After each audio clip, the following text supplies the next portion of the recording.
Siapa tokoh politik besar yang disebut di balik polemik dugaan ijazah palsu yang dimaksud Joko Widodo? Kami akan diskusikan ini bersama dengan para narasumber. Sudah bergabung 3 narasumber di Studio Kompas TV kali ini. Ada Mas Roy Suryo yang menjadi penggugat dari ijazah palsu ini yang sekali lagi hadir di Kompas TV kali ini. Pakai warna biru lagi. Iya lagi, semuanya ada nuansa birunya. Terima kasih semua sudah hadir di sini. Kemudian ada Mas Adi Praetno. Mas Adi, apa kabar? Alhamdulillah, Tifal. Terima kasih sudah hadir. Dan Bang Sylvester Matutina, apa kabar Bang? Selamat malam, baik. Terima kasih. Malam Kompas TV. Sudah mau datang lagi pakai baju biru juga. Iya, nuansanya biru-biru. Dasi saya warna biru. Tapi ya udahlah ya, kita lanjutkan saja diskusi kali ini. Ada tudingan orang di balik Anda menggaungkan suara ini dan kesannya akhirnya akan ada konotasi ada yang bayar Anda dan teman-teman untuk mendorong tudingan ijazah palsu Jokowi ini, betul? Ngaco dan kalau dalam bahasa sahabat saya ini terwelu. Terwelu itu adalah terlalu. Ya gitu. Sebenarnya ini offset ya, saudara Ade ini offset dan dia harusnya malah justru bisa disangsi atau justru bisa dimarahin ya oleh Jokowi karena itu justru menarik lawan yang lebih banyak untuk Jokowi. Sampai dibilang yang berbaju biru. Makanya kan ngaco. Saya omong apa adanya. Kalau A saya bilang A, kalau B saya bilang. Jokowi itu hanya mengatakan, kan saya sudah sampaikan. Feeling saya mengatakan ada agenda besar politik dalam tuduhan ijazah palsu maupun pemakzulan. Artinya memang ada orang besar yang membackup. Nggak ada dari Jokowi bilang biru. Gitu loh. Kok tiba-tiba ada termulnya yang kemudian mengatakan bahwa itu biru. Itu kan ngaco sekali. Anda menangkap arahnya ini buat apa kalau gitu? Ya ini mau membenturkan. Ini yang rugi Jokowi sendiri loh nanti. Gitu. Tapi ya menurut saya fight harus dilakukan gitu. Karena apa? Karena ini tuduhan ini ngaco, fitnah sangat luar biasa dan saya sangat mendukung statement Mas Ahaye tadi ya. Meskipun saya sekali lagi Mas Tifal saya udah 5 tahun itu tidak lagi di partai politik dan kebetulan saya pernah wakil ketua umum di situ. Nggak ada sama sekali tuduhan dan Pak SBY selaku dewan yang ada di Partai Demokrat itu pasti tidak mungkin melakukan itu karena Pak SBY adalah orang yang sangat negarawan, beda jauh sama yang mengatakan sebelumnya tadi orang besar. Oke, Bang Sylvester, saya paham bahwa Anda kemarin sudah menjelaskan juga kepada rekan saya di Kompas Petang waktu itu masalah tudingan yang berbaju biru itu menjadi orang di balik tudingan-tudingan semacam ini. Kalau kemudian ada diksi semacam ini, kemudian Demokrat sudah bilang bahwa itu fitnah, so yang mana yang benar kalau gitu nih? Biarkan masyarakat yang menilai, masyarakat pasti pintar. Memang Pak Jokowi hanya mengatakan ada orang besar. Ya. Dan pastinya ini kan bukan hanya masalah ijazah palsu ya, ada isu kayak kemarin matahari kembar, terus ada isu pemaksulan.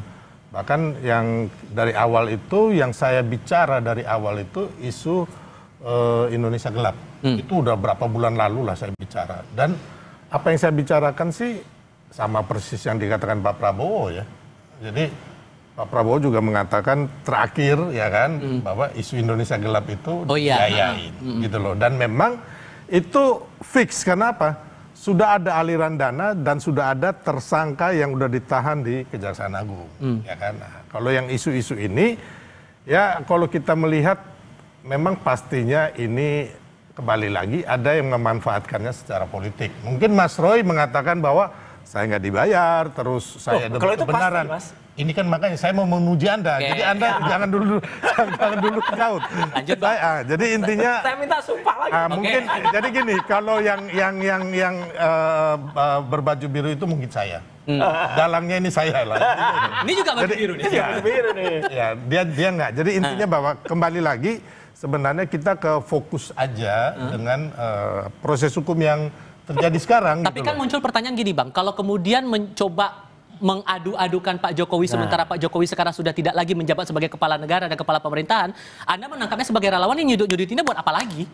Gini, saya bilang tadi, Pak Jokowi sudah tidak ada kepentingan untuk menjadi apapun di Republik ini. Beliau udah selesai ya, udah purna tugas, sudah menjadi politisi di Indonesia ini menurut saya yang tertinggi yang dicapai ini Pak Jokowi nih, ya kan? Intinya sudah 2 kali wali kota, gubernur, ya kan, terus presiden 2 kali dan berhasil, terus mengendorse Prabowo Gibran berhasil, ya kan. Nah, jadi intinya tapi kalau ada, ya kan, mantan yang orang kuat dulu ingin anaknya, terus ingin kadernya, ingin orangnya nanti bermain di 2029 atau Prabowo Gibran ini nanti selesai di tengah jalan. dari beberapa orasi orang-orang mereka ini, itu kan udah jelas. Ada yang mau revolusi, terus ada yang mau kudeta, ada yang mau mendudukin gedung MPR DPR, gitu. Ada yang minta Mas Gibran dan juga Pak Prabowo mundur. Itu kan udah jelas. Terus kita melihat, ya Bang, kita meneliti dari di sosial media nih, ya kan. Banyak akun-akun itu setelah kita teliti, oh akun ini ternyata ada yang biru, merah, orange dan sebagainya. Sehingga singkatnya kalau pernyataan dari Mas Ade itu Anda juga sepakat bahwa ada orang yang berbaju biru itu? Atau justru Anda punya pandangan lain? Koreksi dikit, kalau yang mau menurunkan Pak Prabowo nggak ada. Oke, gimana Bang? Ada, jadi saya lebih mengerti daripada beliau. Karena gini, saya wakil ketua tim kampanye nasional. Beliau ini orang luar, nggak ngerti apa-apa gitu. Nggak ngerti apa-apa beliau ini. Kalau ke pertanyaan saya, kan? ada nggak yang orang? Saya Mas Ade itu? wakil ketua tim kampanye nasional dan sampai saat ini saya masih berhubungan dengan semua, dengan baik Pak Prabowo, ya kan, bertemu langsung dengan Pak Jokowi, dengan ring-ringnya semua, gitu loh. Jadi ya kita dukung penuh kan, Pak Prabowo. Itu kan Anda masih gitu loh kan. Kemarin yang pemaksulan itu kan semuanya kan minta agar Pak Prabowo ini nggak di, sorry, Pak Prabowo ini mereka menggeruduk KPU tanggal 18 Maret 2020 agar Pak Prabowo ini nggak dilantik. Ya, jadi itu udah enggak dong, harus Mas. Latar belakang ini lah itu. Enggak bisa. Itu kan motif. Mas Adi membaca narasi dari kedua narasumber kita ini dan mengkorelasikan dengan orang yang disebut berbaju biru coba mendorong agar tudingan ini menyeruak terus. Anda membacanya arahnya buat apa? Saya harus ngomong apa nih? Abu-abu soalnya nih. Saya abu-abu. Saya sengaja pakai abu-abu karena narsumnya itu Bang Rod sama Bang Silvester. Ini pembicaraan di tepi jurang sebenarnya. Mesti hati-hati banget. Jurang buat saya atau Bang Roy? Bagi siapapun. Nah, saya ingin komentar dua hal. Pertama, kalau mau jujur, ini semacam perang terbuka sebenarnya. Dari siapa ke siapa? Dari dua pihak, antara yang mulai isu ijazah dan per hari ini kan ada tudingan bahwa persoalan ijazah ini bukan hanya soal ini apakah asli ataupun palsu, tapi ada yang menunggangi, ada agenda besar dan seterusnya dan seterusnya. Bagi saya, hakul yakin ini antar aktor sebenarnya sudah saling paham siapa yang bermain, siapa yang ngegos, siapa yang ngebackingin satu sama yang lainnya. Oleh karena itu, saya ingin menafsirkan apa yang terjadi hari ini politik tingkat tinggi sebenarnya. Yang saya kira aktor-aktornya itu hanya diketahui oleh orang-orang tertentu, pihak-pihak dan tertentu, dan satu sama yang lain ini dibiarkan secara terbuka untuk perang narasi. Itulah yang saya sebutkan ini adalah hal baru. Kalau dulu bicara tentang ijazah pasti soal siapa yang asli, siapa yang tidak asli, siapa yang palsu, kemudian siapa yang nuduh palsu. Ya, itu yang palsu. Per hari ini pergeseran pembicaraan itu soal siapa yang sebenarnya bicara soal ijazah ini bukan lagi soal asli dan tidak asli, tapi sebenarnya ada permainan politik yang kemudian ini dikait-kaitkan dengan bagaimana jalan panjang menuju 2029. Itu yang pertama, Mas. Nah, yang kedua, memang publik secara umum agak repot pada akhirnya. Dulu kan biasanya kalau Pak Jokowi itu kan dihadapkan yang paling utama sama anak banteng. Setelah itu anak abah. Nah, per hari ini anak biru, banyak kali ini kode-kodenya. Arah yang warna biru itu tujuannya buat ke siapa? Kalau mau jujur sebenarnya, kalau ada partai politik yang misalnya nih, ya warnanya itu hijau, bagi orang Madura itu juga biru, Mas. Itu biru muda. Itu biru muda. Jadi bagi orang Madura yang hijau itu bisa jadi biru muda. Nah, apa yang ingin saya maksudkan adalah kalau mau jujur, narasinya per hari ini murni adalah narasi soal politik. Jadi mengklaim sebenarnya siapa yang menjadi aktor-aktor yang dinilai punya desain penting terkait dengan kepentingan-kepentingan politik. Jadi asli ataupun tidak asli itu belakangan sekarang. Dulu mungkin iya. Tapi per hari ini asli, tidak asli ataupun palsu itu nomor 40. Yang paling utama hari ini adalah siapa sebenarnya mastermind, dalang utama yang mencoba untuk memainkan ini. Itu artinya apa? Bahwa gerakan-gerakan terkait dengan ijazah ini bukan gerakan soal untuk mengungkap fakta-fakta yang terkait dengan ijazah, tapi ada yang disebut dengan hidden agenda. Pemilu 2009. Kan itu kan narasinya kan. Itu yang saya sebutkan, ada paradigm shift, ada perubahan paradigma orang bicara hari ini. Tentang dalang, tentang warna biru, tentang aktor, tentang kepentingan pilpres. Sesuatu yang sejak 6 bulan, 7 bulan lalu ketika muncul ijazah itu tidak pernah dibicarakan. Termasuk apakah juga ada kode di balik datangnya Presiden Joko Widodo ke reuni reuni Fakultas Kehutanan Universitas Gadjah Mada beberapa waktu lalu. Dan- tahan dulu, dan dia- tahan dulu. dan dia Iklan nggak dulu. berani pakai Iklan kaos dulu. biru. Kita jeda sebentar. Kami segera kembali.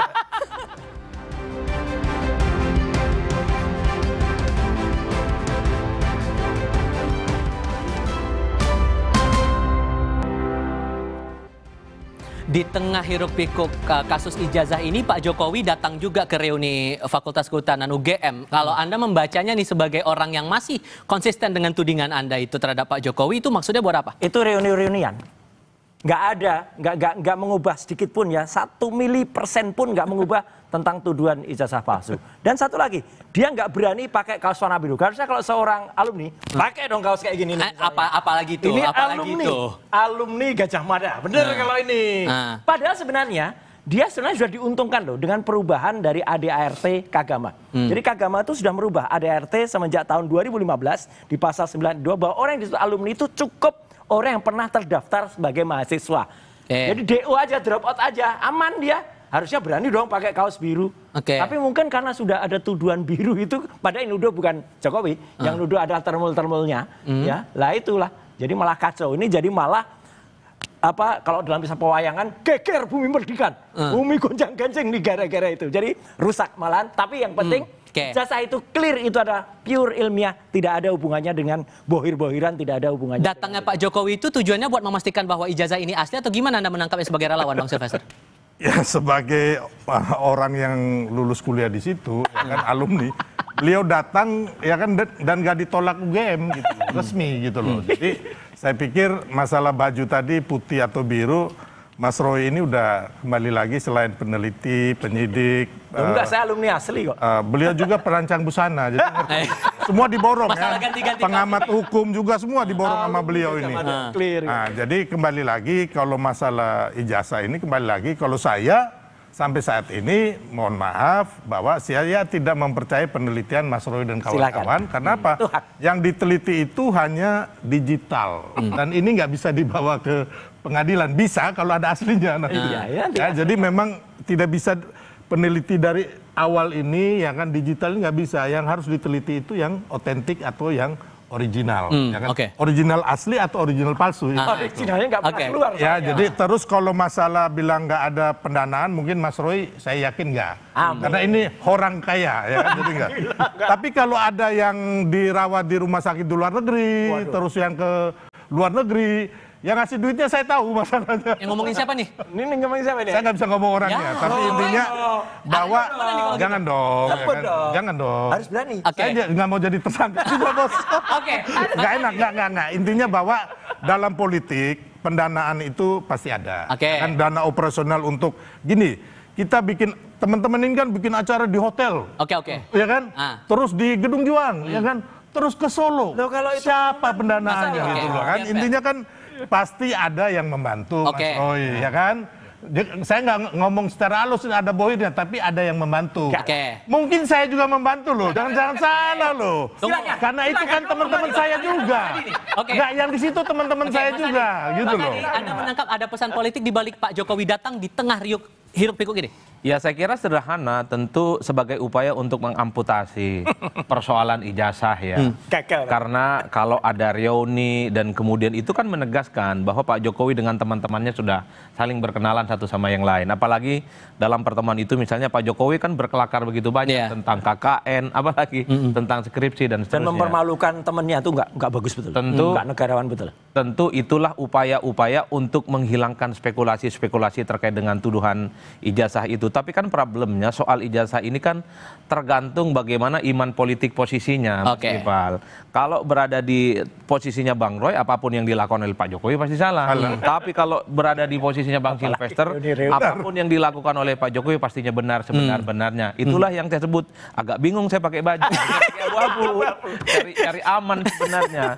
Karena ini bukan soal apa namanya faktual dan tidak faktual, asli ataupun tidak asli, tapi sangat tergantung bagaimana posisi politiknya.